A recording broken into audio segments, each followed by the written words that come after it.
टिप्पण book म्हणजे नेमकं काय?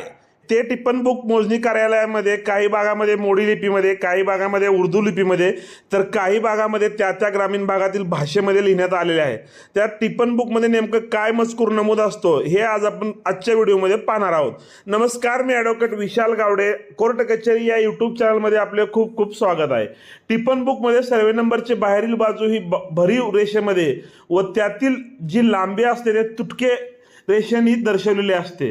त्या ठिकाणी मोजणी केलेली साखळीची जी मोजमापे असतात ती लिहिलेली जातात. त्याला वसला म्हणजे त्रिकोण किंवा समलंब चौकोन असे सुद्धा म्हटले जाते. काही ठिकाणी लाल अक्षरांनी मोजमापे नमूद केलेले आहेत.